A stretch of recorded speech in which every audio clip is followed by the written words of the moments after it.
आओ बच्चों, तो शुरू करते हैं एक सवाल के साथ। देखिए सवाल क्या है।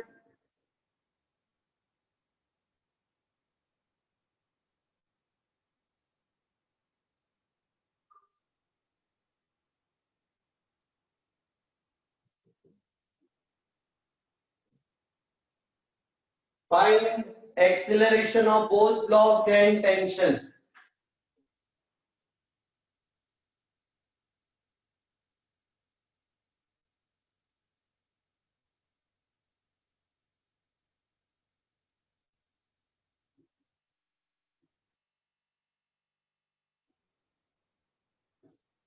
करिए बेटा, पहले आप खुद अटेम्प्ट करो पूरा, फिर मैं बताऊंगा। दोनों ब्लॉक्स का एक्सेलरेशन बताना है और स्ट्रिंग्स में टेंशन बताना है। पुली हमारी आइडियल है और रस्सियां भी हमारी मासलेस है और यानी आइडियल है। हाँ, जी के टर्म में आंसर देना है, करेक्ट। G/3, G/10 ऐसे जो भी आपका एक्सेलरेशन आ रहा है सॉल्व करके बताइए।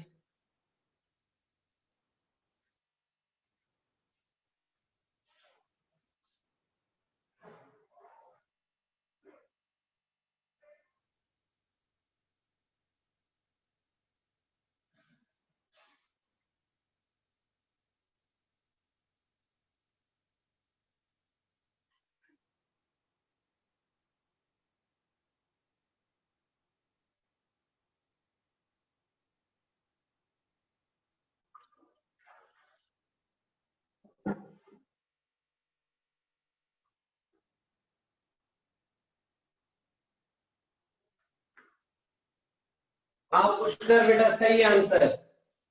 विजिजीशु का सही है।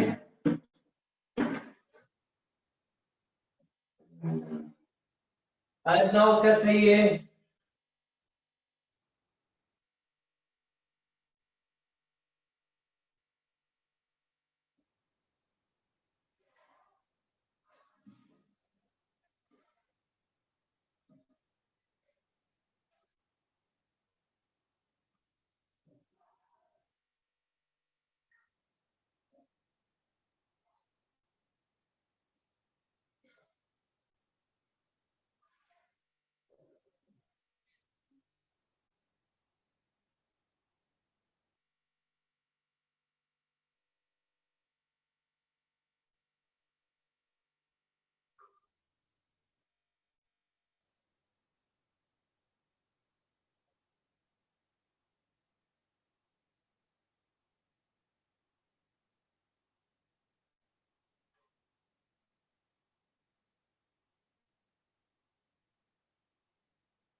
हाँ आयुष सही है, सौरभ सिंह बघेल सही है,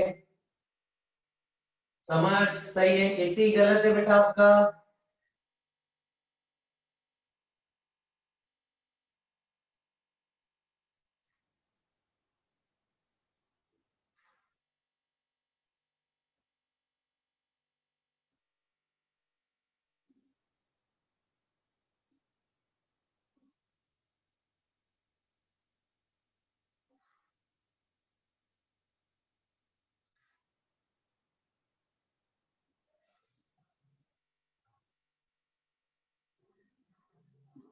वैभव सही है, खुशबू सही है, आंचल सही है। कोई बात नहीं, कुहू तनीषा, ये पहला सवाल है बच्चों।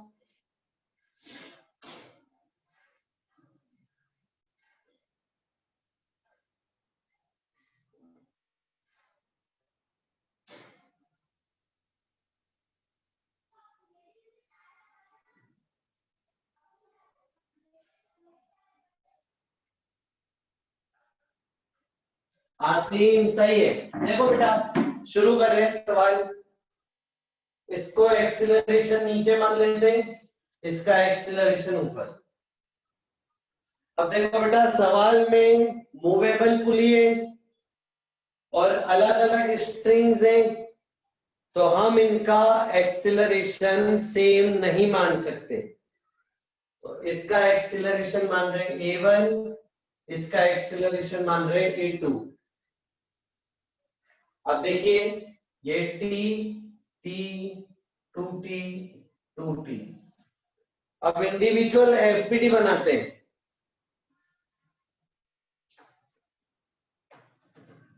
तो जब आप इंडिविजुअल एफपीडी बनाओगे तो M का एफपीडी क्या बनेगा?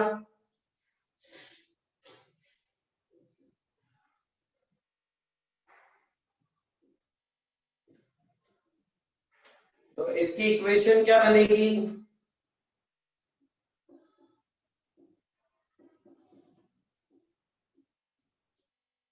करेक्ट। 2M का एफपीडी क्या बनेगा?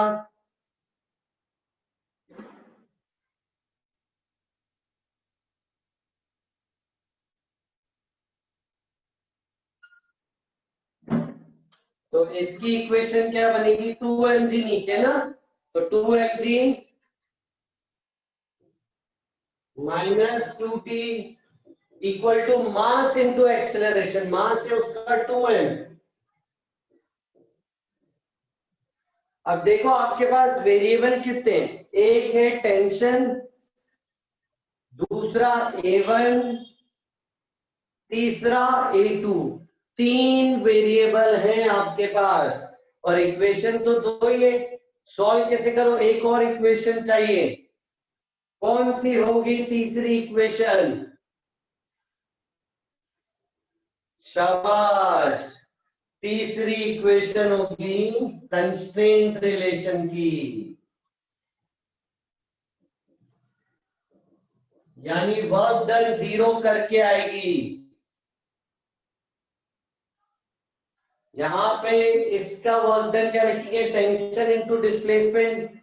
डिस्प्लेसमेंट की जगह एक्सीलरेशन लिख दे रहा हूं डायरेक्ट। इसका वर्क डन टेंशन ऊपर, डिस्प्लेसमेंट नीचे, तो नेगेटिव, तो माइनस 2t A2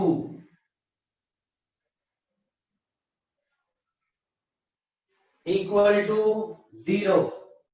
तो यहां से आपको मिला A1 इक्वल टू 2A2। ये आया कंस्ट्रेंट रिलेशन। तीनों इक्वेशन आई क्या समझ में बच्चों? तीनों इक्वेशन आनी चाहिए अच्छे से।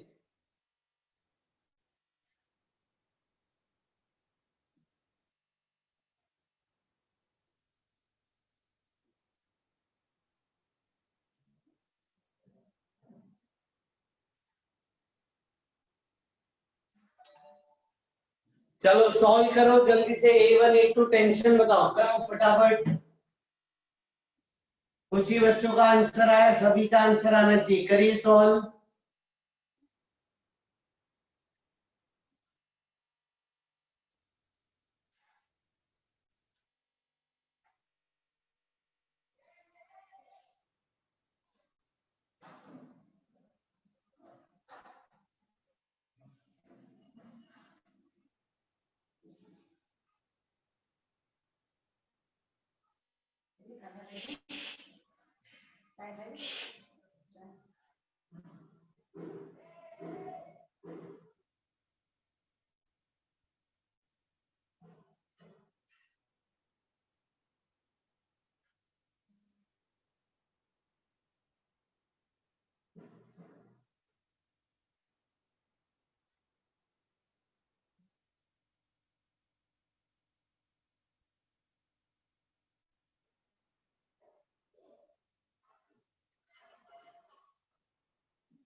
हाँ, उसका मास 2m था ना बेटा उसका, इसलिए। बताओ बच्चों आंसर क्या रहा है सॉल्व करके? बिल्कुल सही बेटा, एक्सीलरेशन 0 आ रहे हैं और टेंशन mg के बराबर आ रहा है, करेक्ट।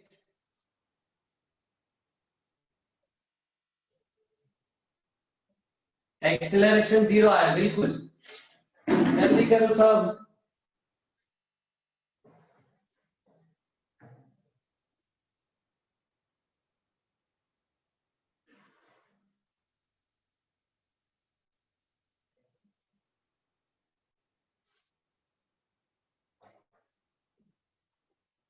शाबाश।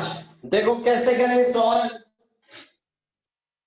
अब आपके पास 3 इक्वेशन है, 3 वेरिएबल, कैसे करोगे सॉल्व?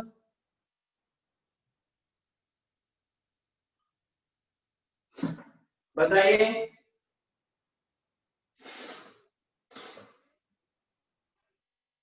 सब्स्टिट्यूशन ठीक है, एलिमिनेशन ठीक है। देखो मैं आपको एक तरीका सिखा रहा हूं, ठीक है, जिन लोगों को सॉल्व करने में दिक्कत आई उनके लिए ये तरीका है। आप हमेशा क्या करना, इस इक्वेशन से a1 की वैल्यू निकालो,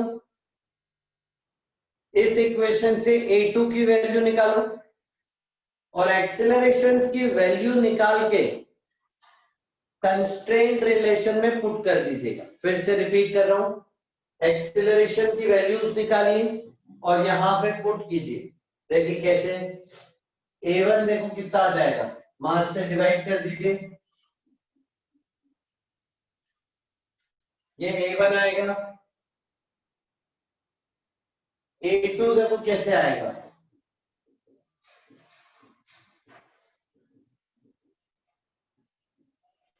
ये a2 आएगा और a1 a2 की वैल्यू यहां पे रख दीजिए। a1 equal to twice of a2।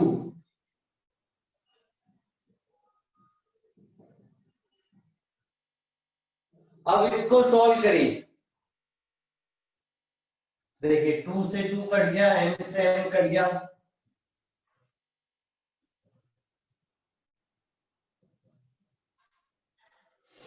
Sorry 2t था,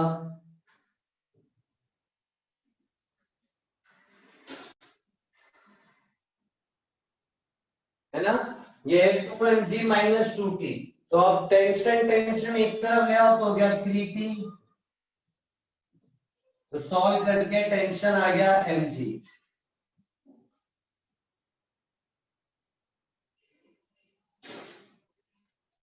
और टेंशन की वैल्यू आप इस पे रख दो, तो देखो mg माइनस mg 0 आ गया, तो a1 आ गया 0। फिर a1 की वैल्यू इस पे रख दो तो a2 भी 0 आ जाएगा।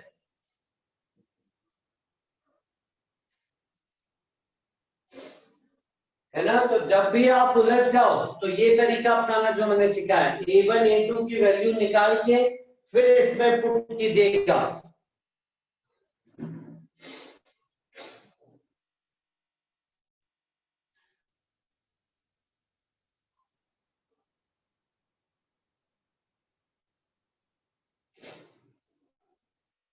हाँ विच इशू, बट इसमें हुआ ना, ऐसा हर एक में नहीं होगा, तो आपको ये तरीका आना चाहिए। आ जाओ आगे चलते बेटा, अगला सवाल।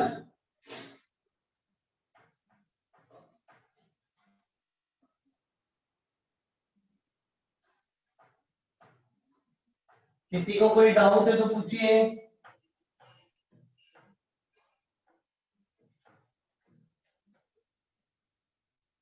आइए।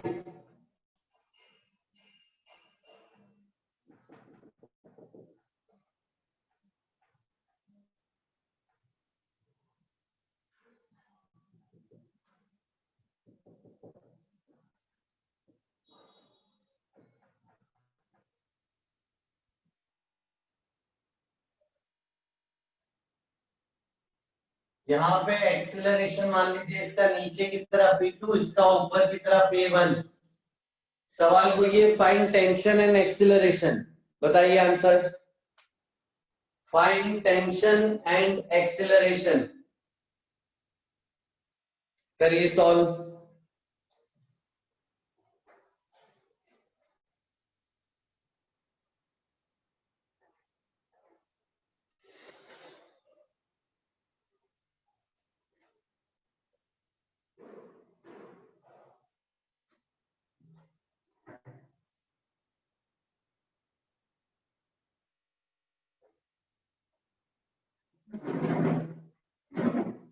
बेटा खुशबू, आप कल की क्लास में नहीं थे क्या?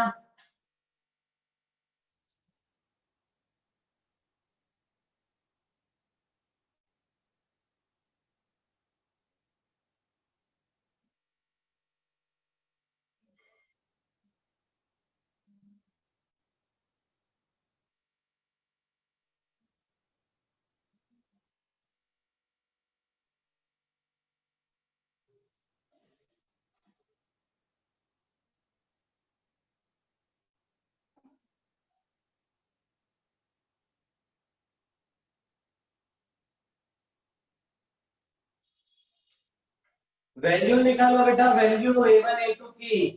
कंस्ट्रेंट नहीं चाहिए, वैल्यू चाहिए प्रॉपर। हाँ बिल्कुल रितेश।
G/5 2 और 4G/5 है क्या आंसर?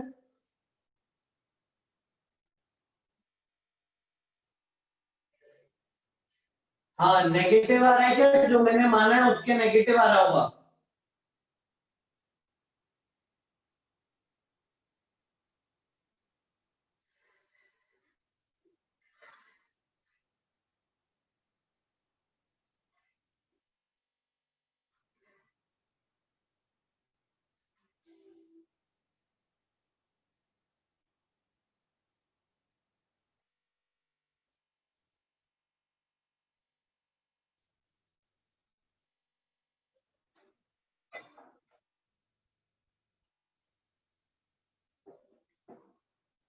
या फिर G/9 और 4G/9 है।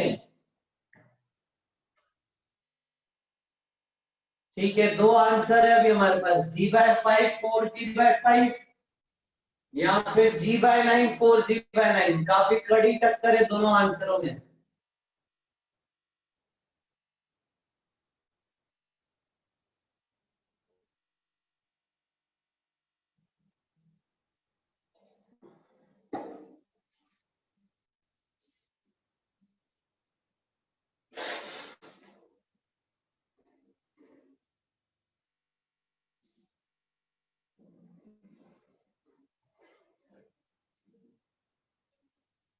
आइए देखते हैं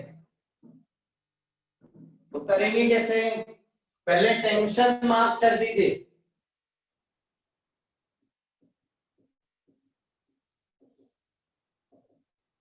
टेंशन मार्क करने के बाद इंडिविजुअल एफबीटी बनाइए।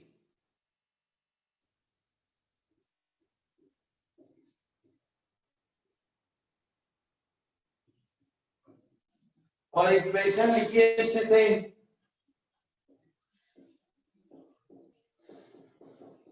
मास इनटू एक्सीलरेशन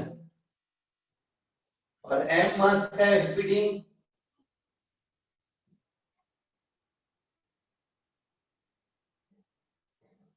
इक्वेशन लिखिए अच्छे से।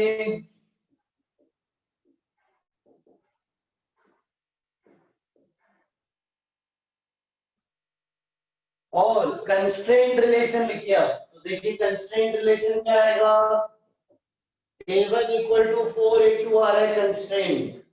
इक्वेशन सबकी सही बनी? किसी को डाउट है पूछो इक्वेशंस में।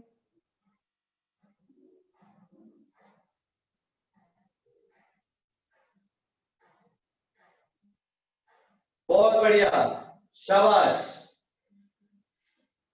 करेक्ट है, वेरी गुड। अब देखो कैसे सिखाया मैंने। A1 की वैल्यू लो, तो A1 है T minus m g by m, यहां पे रख दीजिए। A2 की वैल्यू लीजिए,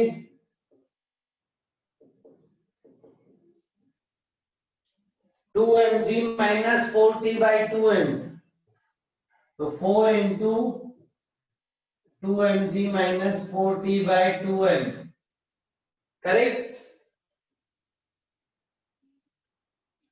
अब आप मास से मास काटिए, 1 2, आपको मिलेगा t माइनस एम जी, 2 को मल्टीप्लाई कीजिए 4mg माइनस 8t, तो सॉल्व करके इधर उधर ले जाके टेंशन आ रहा है 5mg bye 9,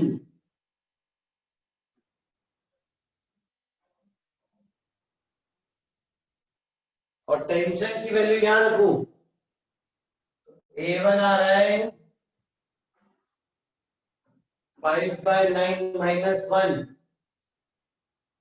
4 by 9 minus 4g by 9, और A1 की वैल्यू इस पर रख दो। A2 आ रहा है माइनस जी bye 9।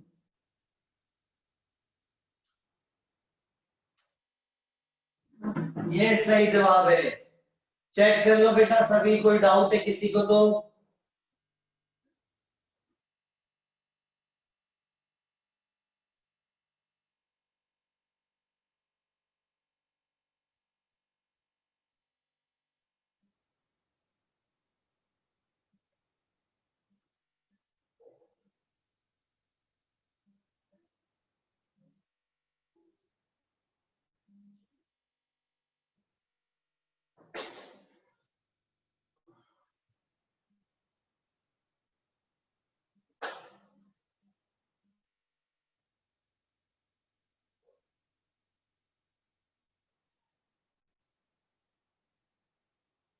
Very good. Acceleration negative का क्या मतलब है कि डायरेक्शन जो हमने माना है उससे अपोजिट जा रहा है। यानी अपने माना था एम मास का डब्बा ऊपर जा रहा है, लेकिन एम मास का डब्बा एक्चुअल में नीचे जा रहा है। समझ गए बच्चे लोग? वेरी गुड, शाबाश। आ जाओ, एक सवाल अपन इंक्लाइन प्लेन पे भी कर लेते हैं, आइए।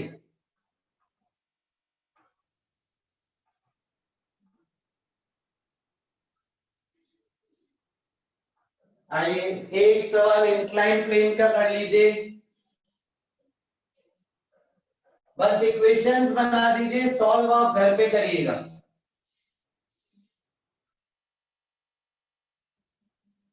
इक्वेशंस बना दीजिए, सॉल्व घर पे करिएगा। इक्वेशंस बता देना बस मेरे को।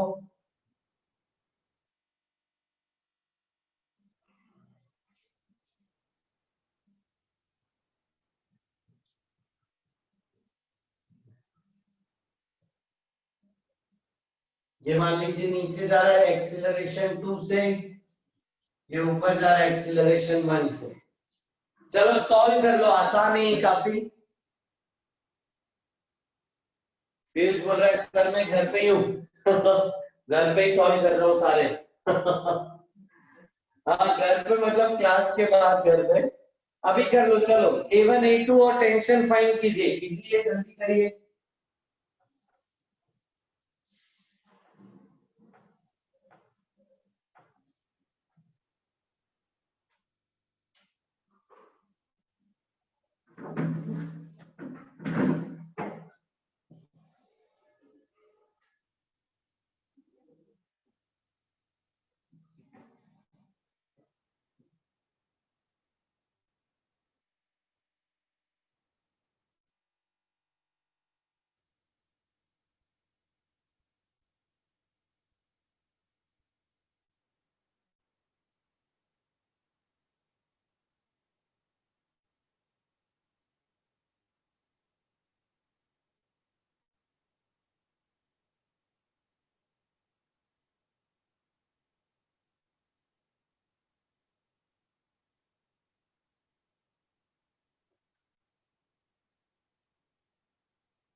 सही है पुष्कर।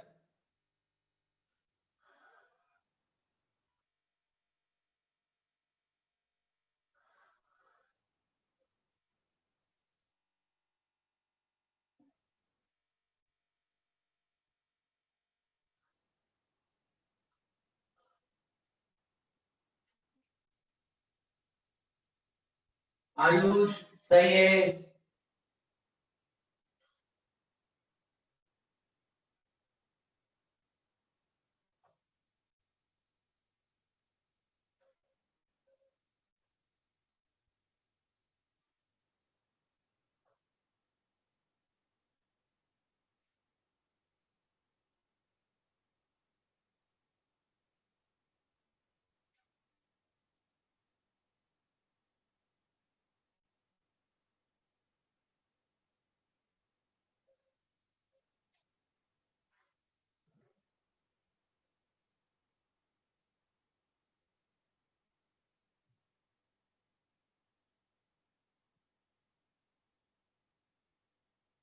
क्या बोल रहे हो बेटा? विजिजीशु समझ नहीं आया क्या लिखा आपने? बेटा विधान साइन 30 1/2 का है। अक्षत दशोरे सही है, आसीम सही है, पर्ग का सही है, ईशान का सही है, चयन का सही है, गर्भ का सही है। वेरी गुड, सही आंसर है काफी बच्चों का। अर्णव विधान गलत है बेटा। ओम का सही है, मोक्षी का गलत।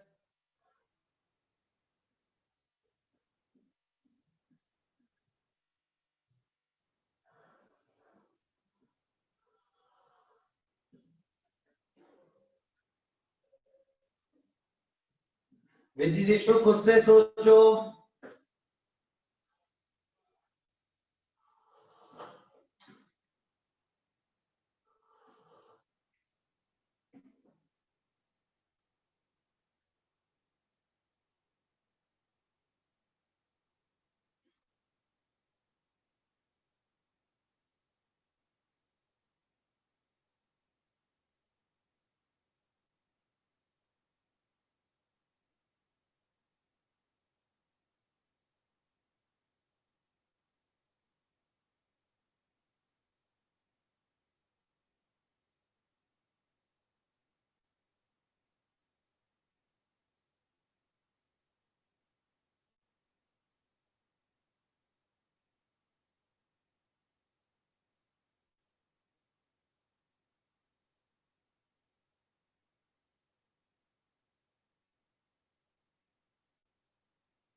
बहुत ही बढ़िया, शानदार, काफी सारे बच्चों का सही जवाब है।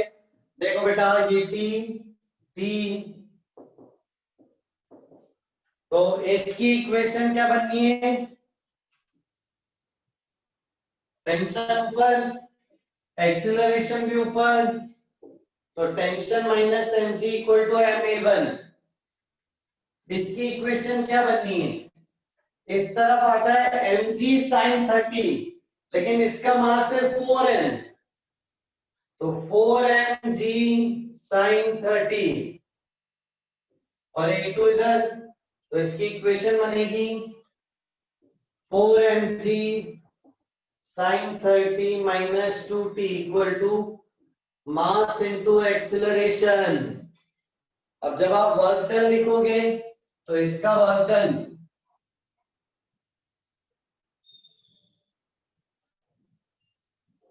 जब वर्क डन लिखोगे तो इसका work done T a one, इसका वर्क डन 2t इस तरफ, a2 इस तरफ, इन दोनों का देखना है देखो, तो minus 2t a2 equal to 0। तो ये आ जाएगा a1 इक्वल टू 2a2। बताओ बच्चों, आया क्या ये सभी का इक्वेशन?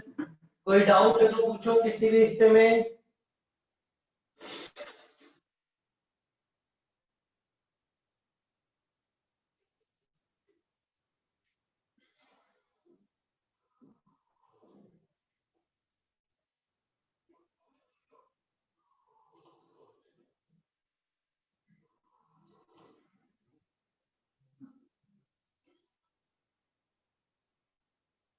हाँ पूछो बेटा दिव्यांश, क्या डाउट है?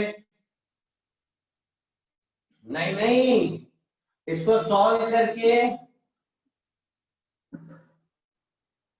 हाँ उसको प्रैक्टिस करो बेटा अक्षर।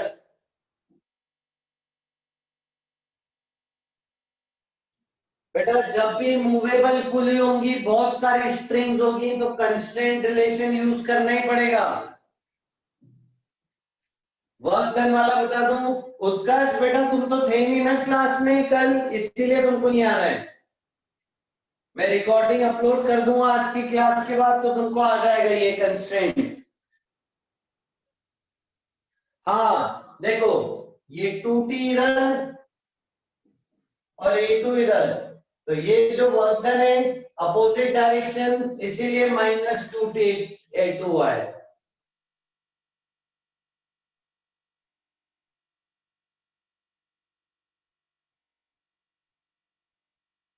ठीक है, बिल्कुल हूं।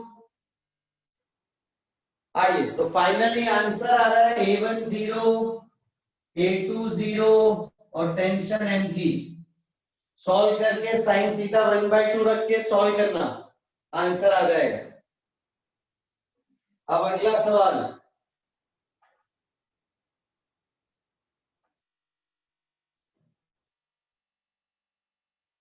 हाँ इनकी जब भी स्ट्रिंग्स और आइडियल हो तब बेटा।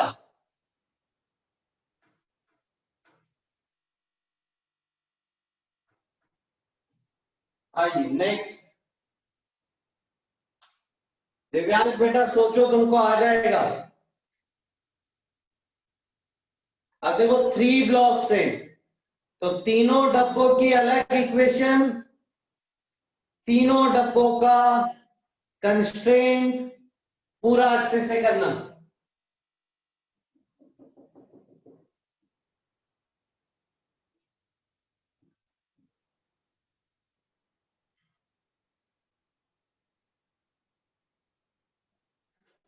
एक मास है m,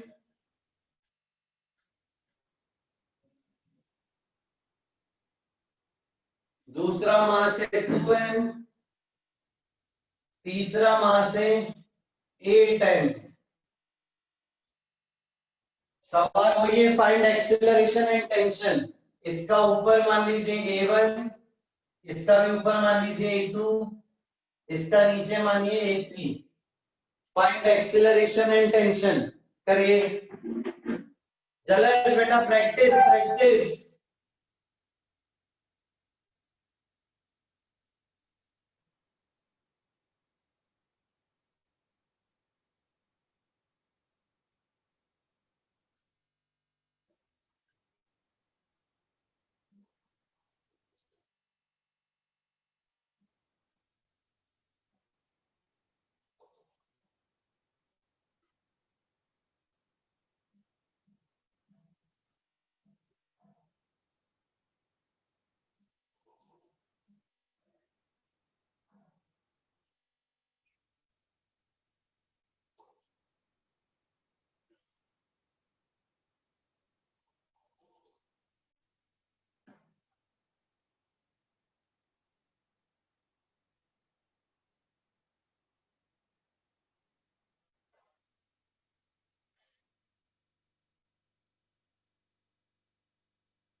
आराम से करो, जल्दी नहीं है।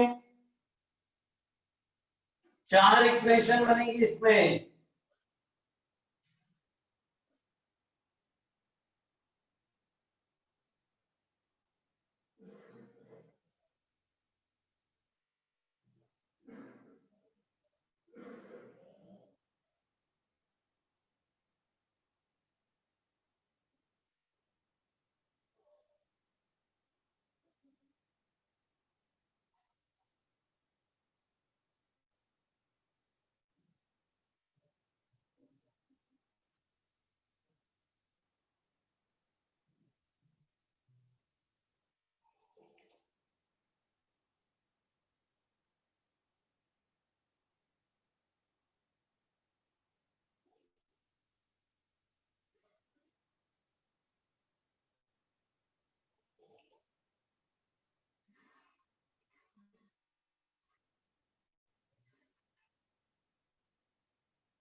सॉरी, आइए तो आंसर आने लगा है।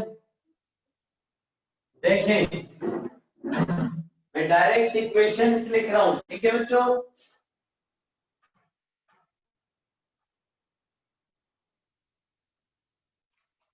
तो 8m ब्लॉक का नीचे 8mg और ऊपर 2t है, तो इसकी इक्वेशन क्या होगी?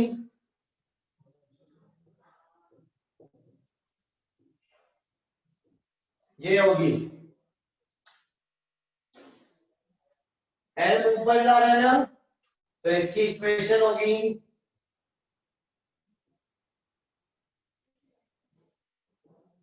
2m के लिए भी ऊपर माना है, तो इसकी इक्वेशन होगी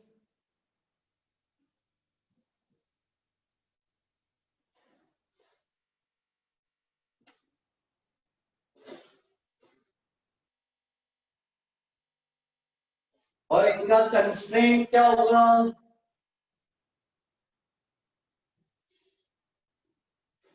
ये इनका कंस्ट्रेंट होगा बेटा।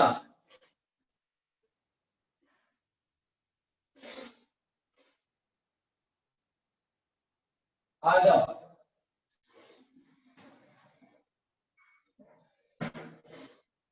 अब सॉल्व कैसे करेंगे? मैंने आपको बताया a1 a2 a3 की वैल्यू लेके इस पे रखना है। तो a1 आ रहा है अपने पास t minus mg upon m, a2 आ रहा है अपने पास 2 और t minus 2mg upon 2m, a3 आ रहा है 8mg minus 2t upon 8m। Values रख देते बच्चों, a1 plus a2 equal to 2a3, a1 आ गया t minus mg upon m। अब आप लोगों को इस तरीके का इंपॉर्टेंस समझ आया होगा, क्योंकि बाकी तरीकों से करोगे तो 4 इक्वेशन में उलझ के रह जाओगे। तो जब ज्यादा इक्वेशंस होती हैं तो ये वाला तरीका ज्यादा आसान है कि एक्सेलरेशन की वैल्यू निकाल के कंस्ट्रेंट्स में रख दो। प्लस a2 क्या हो गया? t minus 2mg upon 2m equal to twice of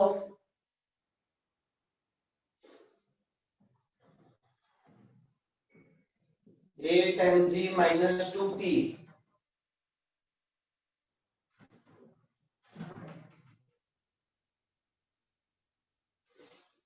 upon 8m। m m m cut गया, ठीक है, एलसीएम ले लेते हैं यहाँ पे। तो 2t minus 2mg minus 2mg minus 4mg, 3t minus 4mg by 2 equal to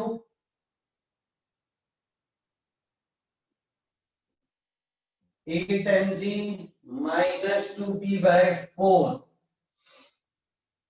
यहां से ये हो गया 2 2 इधर multiply 6t minus 8mg equal to 8mg minus 2t। Solve करके इधर उधर ले जाके टेंशन कितना आ रहा है? टेंशन आ रहा है बच्चा लोग 2mg। देखो तो सही किया है क्या मैंने सॉल्व?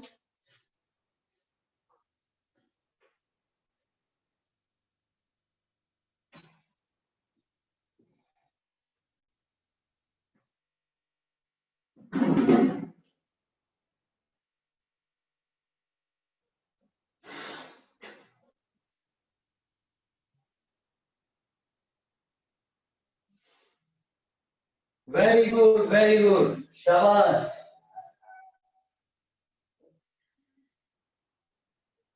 बहुत बढ़िया। अब टेंशन जब आप 2mg रखोगे इक्वेशंस में तो आपको मिल रहा है a20 a1g और a3 मिल रहा है g/2 और टेंशन है 2mg। ये है बच्चा लोग फाइनल आंसर। समझ गए?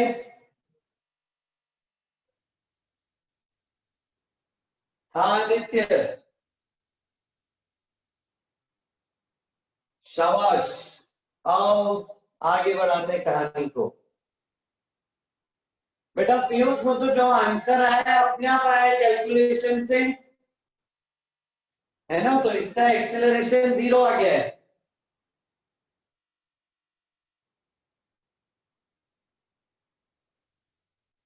नहीं, ऐसा कोई कारण नहीं है इसका, जो वो तो वैल्यूज ऐसी सेट हुई, इक्वेशन सॉल्व करके आया है। जरूरी नहीं है हर बार 0, अलग, अगर अलग मार्क्स लेता तो अलग आता।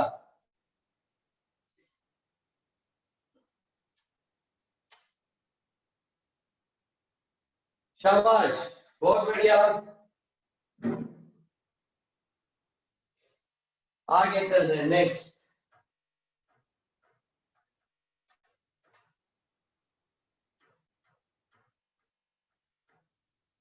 तो ये था बेटा स्ट्रिंग कंस्ट्रेंट।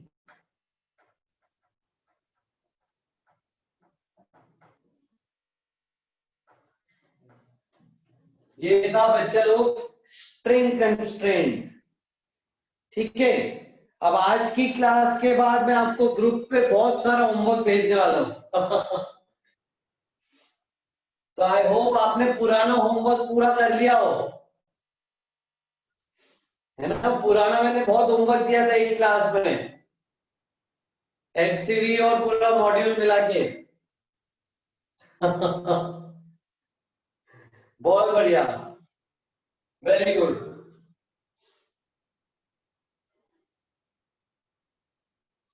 तो आज मैं क्लास के बाद भेजूंगा ना, ऑलमोस्ट पूरा एचसीवी और पूरा मॉड्यूल हो जाएगा आज की क्लास के बाद।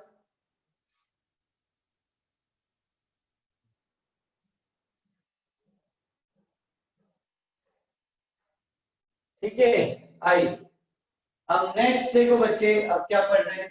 ये हमने पढ़ा ना भी स्ट्रिंग कंस्ट्रेंट। ठीक है, तो रस्सियों से जब कनेक्शन है तो एक्सेलरेशन के बीच में रिलेशन कैसे निकालेंगे? वर्क डन बाय टेंशन 0 करके। अब देखिए अलग प्रकार का थोड़ा कंस्ट्रेंट समझ रहे।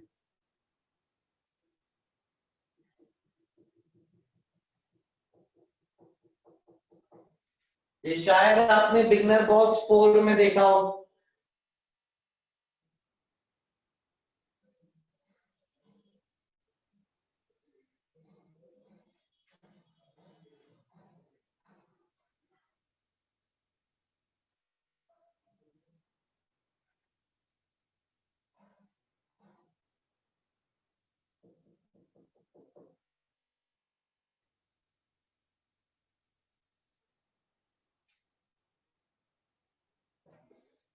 एक वेज है और एक स्फेरिकल बॉल है।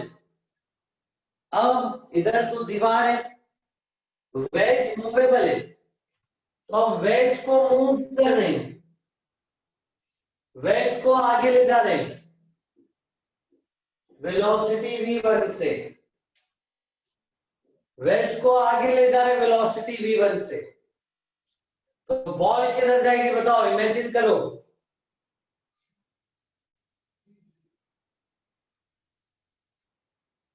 हाँ, ये बॉल ऊपर जाएगी, है ना? ये वेज या फिर इंक्लाइंड प्लेन। अब वेज को इधर ला रहे हो तो ये बॉल जाहिर सी बात है ऊपर जाएगी, इधर दीवार है ना, तो आगे नहीं जा सकते तो ऊपर जाएगी। अब इसकी वेलोसिटी v2। अब चलो इन दोनों की वेलोसिटीज के बीच का रिलेशन निकालना है। इन दोनों की वेलोसिटीज के बीच का रिलेशन निकालना है।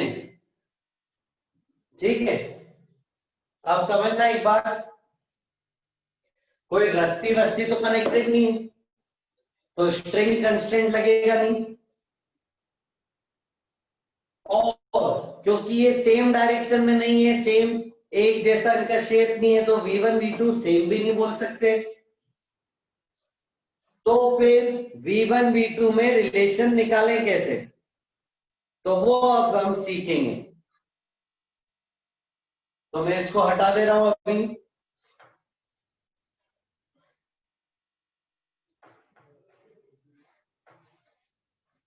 पहले हेडिंग डालिए, इसी को बोलते हैं veg constraint.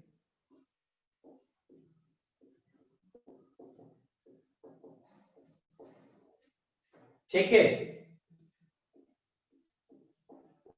Constraint along normal axis।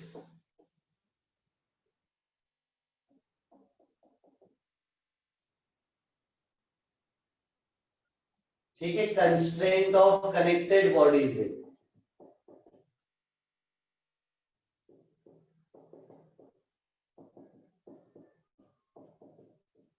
Constraint of bodies in contact. ठीक है, इसका कंसेप्ट क्या लिखिए, कंसेप्ट है relative velocity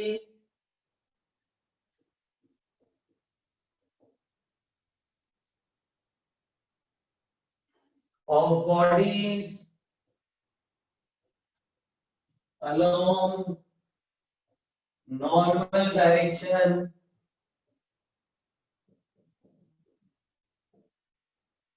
should be zero.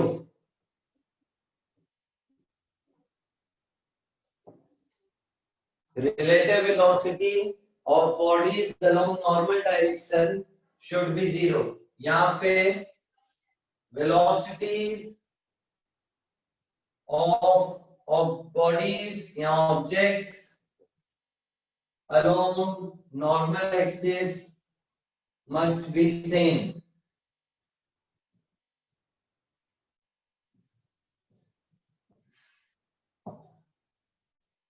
Velocities of bodies along normal axis must be same. ठीक है, एक बार लिख लो फिर पूरा समझाता हूं।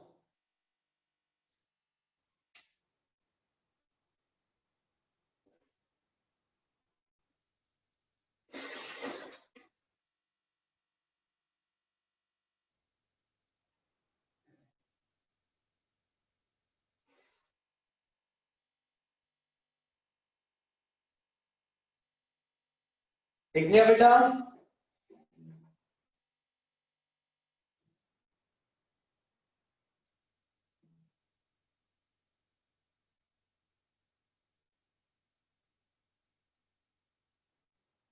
ठीक है, जल्दी लिखो।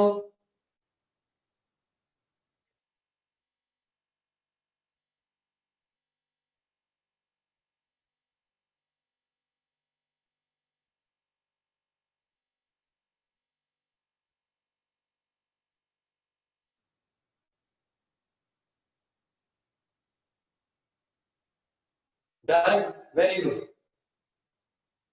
आइए बेटा, अब देखो एक चीज समझना, रिलेटिव वेलोसिटी जीरो। तो रिलेटिव वेलोसिटी जीरो का मतलब ये होता है वेलोसिटी सेम। तो लिखे तो दोनों स्टेटमेंट सेम ही है ना, क्योंकि रिलेटिव वेलोसिटी का मतलब क्या था, velocity of a with respect to b, v a minus v b, ये जीरो करना है। तो ये जीरो तब होगा जब दोनों की वेलोसिटी सेम। तो रिलेटिव वेलोसिटी जीरो मतलब दोनों की वेलोसिटी सेम। किस डायरेक्शन में? नॉर्मल डायरेक्शन में। नॉर्मल यानी कांटेक्ट फोर्स, नॉर्मल रिएक्शन वाले डायरेक्शन में। आइए इसको समझा दो।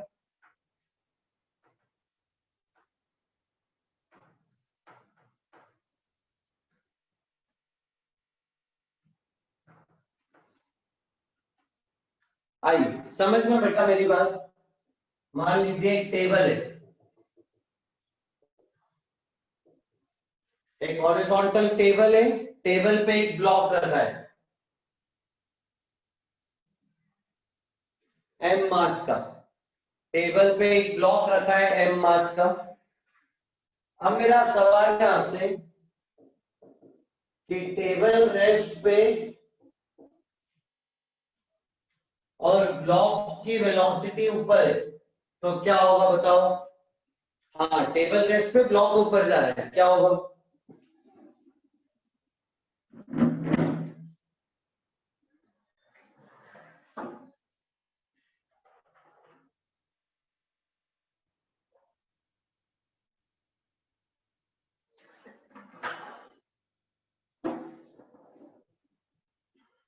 हाँ, टेबल वहीं रखा हुआ है और ब्लॉक को उठा के ऊपर ले जा रहे हो, क्या होगा?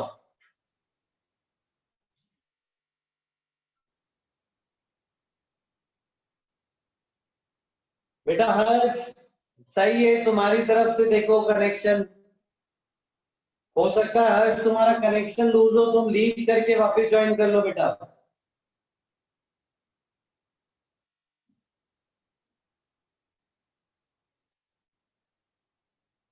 ठीक है, तो टेबल वहीं रुका हुआ है और डब्बे को उठा लिया, तो क्या हुआ? कनेक्शन लूज हो गया, कनेक्शन लूज हो गया, कनेक्शन लूज हो गया, नॉर्मल जीरो हो गया।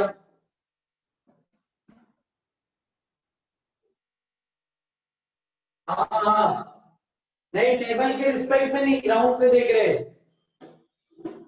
बिल्कुल गर्व, एकदम, थैंक यू। आइए, अब मेरा अगला सवाल आपसे कि टेबल को रेस्ट पे रखा है और ब्लॉक की वेलोसिटी मान लीजिए नीचे, तो ब्लॉक बहुत मजबूत है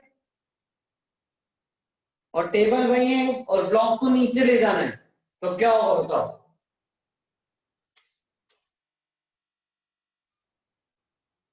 क्या होगा बताइए? नहीं नहीं, पक्का लेके जाना है, एकदम ब्लॉक को नीचे ही लेके जाना है, किसी भी हालत में। कैसे जाएगा?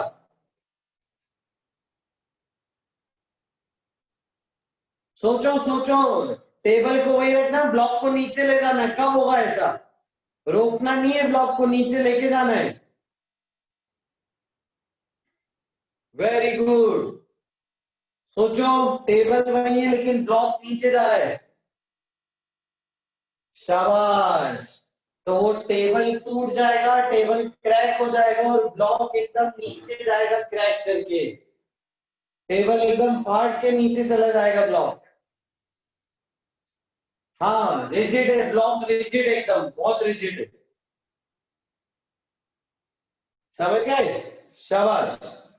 तो इसको बोलोगे आप डिस्ट्रक्शन हो जाएगा, बॉडीज टूट जाएंगी। अब देखो मैं कहना क्या चाह रहा हूं, मैं कहना ये चाह रहा हूं कि इनका कनेक्शन किस एक्सिस पे डिफाइंड है? इनका कनेक्शन कहां पे डिफाइंड है? ये नॉर्मल एक्सिस, ये नॉर्मल एक्सिस है, वो एक्सिस जिसके अलोंग नॉर्मल रिएक्शन लग रहा है, यानी सरफेस से परपेंडिकुलर। अगर इस एक्सिस के अलोंग दोनों की वेलोसिटी अलग हुई तो यहां तो कांटेक्ट छूट जाएगा, यहां डिस्ट्रक्शन हो जाएगा। हम दोनों नहीं चाहते, हम चाहते हैं कांटेक्ट भी बना रहे, हम चाहते हैं टूट फूट भी ना हो। नॉर्मल एक्सिस के अलोंग दोनों की वेलोसिटी जब सेम होगी, जब y डायरेक्शन में दोनों की वेलोसिटी सेम होगी, तो दोनों साथ साथ चलेंगे, कनेक्शन भी रहेगा, डिस्ट्रक्शन भी ना हो। जैसे टेबल उठा लो और टेबल को ऐसे ऊपर लेके जाओ, तो टेबल के साथ डब्बा भी उसके साथ ऊपर जाएगा धीरे धीरे।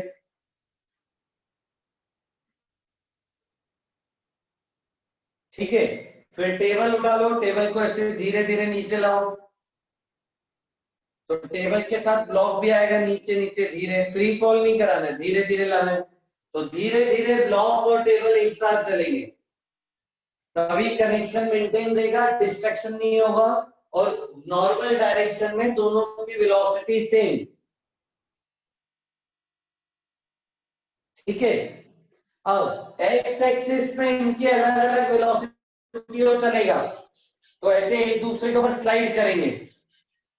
एक्स एक्सिस पे ज्यादा नॉर्मल की बात नहीं हो रही, नॉर्मल की बात हो रही है सिर्फ परपेंडिकुलर डायरेक्शन में। तो यानी कनेक्शन मेंटेन रहे, डिस्ट्रक्शन ना हो, उसके लिए नॉर्मल डायरेक्शन में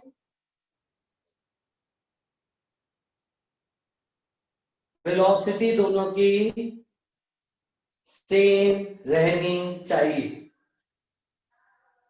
अब नॉर्मल डायरेक्शन पे कंपोनेंट लेना आना चाहिए अपने को।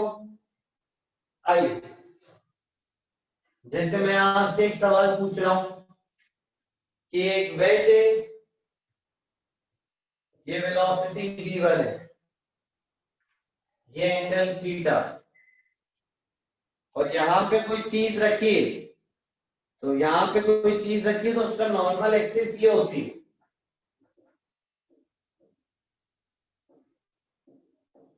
ठीक है, तो वेलोसिटी के कंपोनेंट लेने पड़ सकते हैं नॉर्मल के अलोंग। जरा बताओ तो, component of v1 along normal कितना आएगा?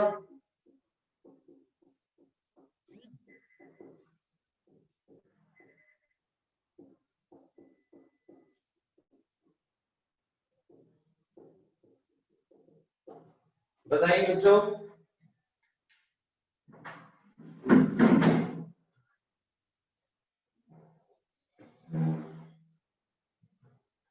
हाँ, या तो cos थीटा होगा या sin थीटा होगा, दोनों में से कोई एक है। बताइए क्या है?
आइए देखें, तो कैसे करेंगे? नॉर्मल एक्सिस का आपको एंगल पता है, ये v1। नॉर्मल का हमने याद है, अगर इंक्लाइन हॉरिजॉन्टल से थीटा बना रहा है तो नॉर्मल वर्टिकल से थीटा बनाता है। तो ये वाला एंगल हो गया 90 माइनस थीटा। तो वेलोसिटी का नॉर्मल पे कंपोनेंट कितना हो जाएगा? v1 cos 90 माइनस थीटा, यानी v1 sin थीटा। ये हुआ v1 का नॉर्मल पर कंपोनेंट।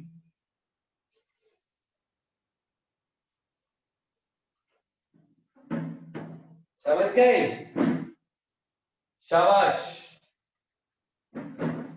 बहुत ही बढ़िया, वेरी गुड। आइए,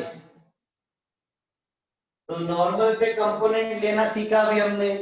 अब देखो एक सवाल है, सिंपल है काफी। एंगल थीटा का इंक्लाइन प्लेन है। अब इंक्लाइन प्लेन को ही चला लें।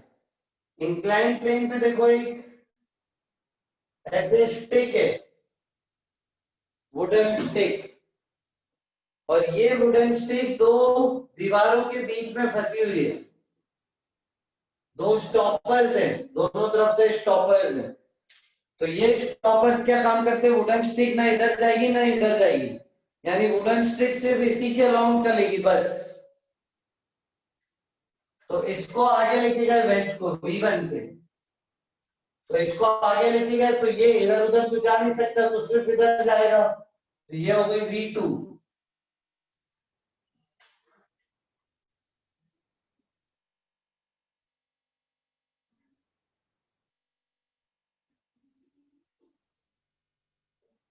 रिलेशन बताओ v1 एंड v2 में। ये खुद ही अब लॉन्ग नॉर्मल है v2।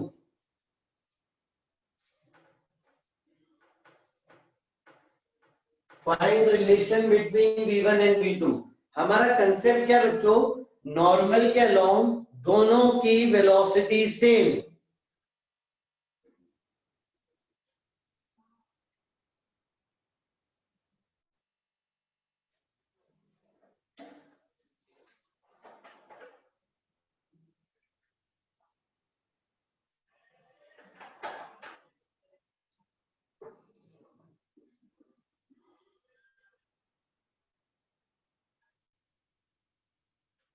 नॉर्मल के अलोंग दोनों की वेलोसिटी सेम।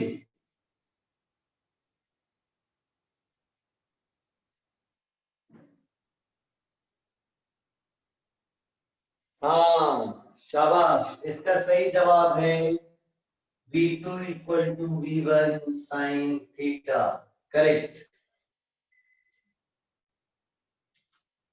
ये नॉर्मल है, जो v2 है वो तो नॉर्मल के अलोंग है, जो v1 है वो इस तरफ है। ये एंगल हमने देखा था 90 माइनस थीटा है, तो इसका कंपोनेंट लेंगे तो आएगा v1 sin थीटा। और दोनों की वेलोसिटी अलोंग नॉर्मल सेम होनी चाहिए, तो v2 बराबर आ गया बच्चों v1 sin थीटा। आया समझ में सभी को? शाबाश, बहुत बढ़िया, वेरी गुड।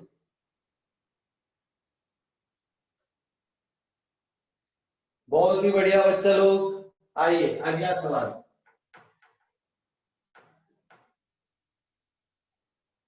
अगला सवाल, अब देखो ये वेज है, एंगल थीटा,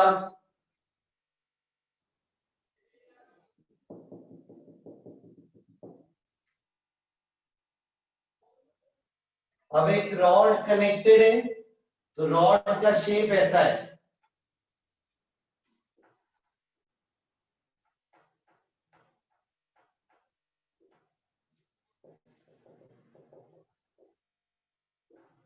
और वर्टिकल दीवार है।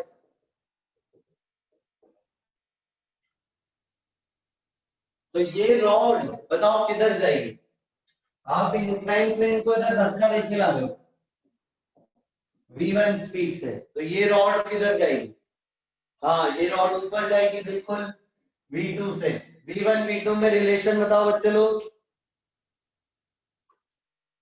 v1 v2 में रिलेशन बताइए।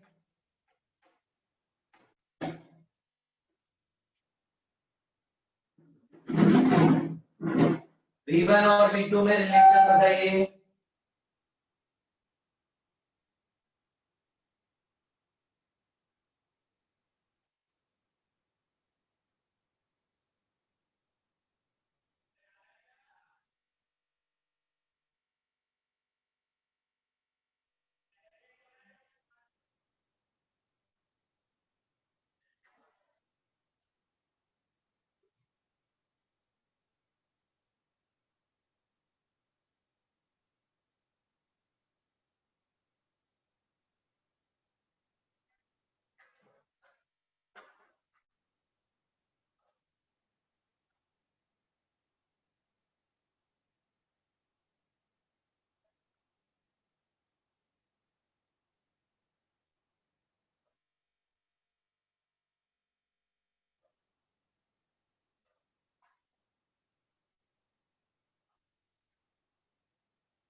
शाबाश। देखिए ये हो गई आपकी नॉर्मल एक्सिस,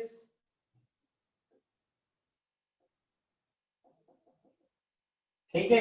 नॉर्मल वर्टिकल से एंगल थीटा बनाती है, हमको पता है। अब दोनों वेलोसिटी का नॉर्मल के अलावा कंपोनेंट लेना है, तो v2 ऊपर है, ये एंगल थीटा, तो v2 का कंपोनेंट कितना है बेटा नॉर्मल पे? v2 cos theta. और v1 इधर है, ये एंगल 90 माइनस थीटा, तो v1 का कंपोनेंट कितना है यहाँ पे? v1 sin थीटा और दोनों के कंपोनेंट इक्वेट कर लें तो v1 sin theta is equal to v2 cos theta. ये है आंसर। समझ आ गया बेटा पीयूष?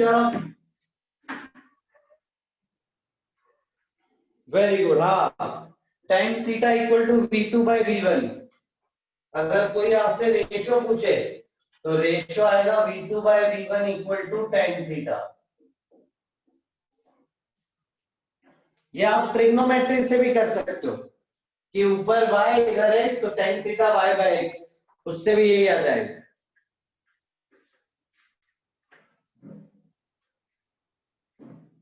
समझ गए बच्चों? शाबाश, बहुत बढ़िया, वेरी गुड। तो बस हमारा एनएलएम में आखिरी टॉपिक पड़ा बचा है सूडो फोर्स, फिर हम फ्रिक्शन स्टार्ट करेंगे।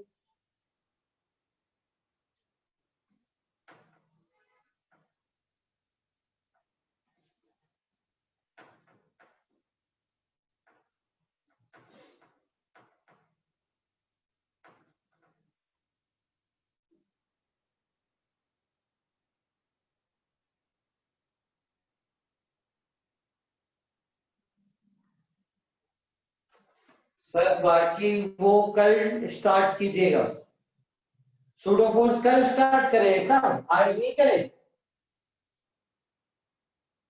हाँ, नॉर्मल के लॉन्ग वेलोसिटी सेम करनी है, नॉर्मल के लॉन्ग वेलोसिटी सेम करनी है, करेक्ट। कल करते हैं। कैसे हो यार तुम लोग? मैं तो पूरा दिन पढ़ाने के लिए तैयार हूँ। ठीक है, चलो फिर कल करते हैं। ठीक है, तो सूडो फोर्स बचा है, तो सूडो फोर्स हम नेक्स्ट क्लास में करेंगे। जब तक आज आप ना होमवर्क कीजिएगा, मैं अभी होमवर्क आपको भेजने वाला हूँ। ठीक है, तो होमवर्क कीजिएगा, ठीक है बच्चों? हाँ, ओके ओके, कल कर लेंगे बिल्कुल। अभी भेजता हूँ। ठीक है, चलो फिर अभी के लिए इतना ही। Thank you so much, bye. पढ़ाई करना खूब आज। Okay, bye bye, thank you, bye bye.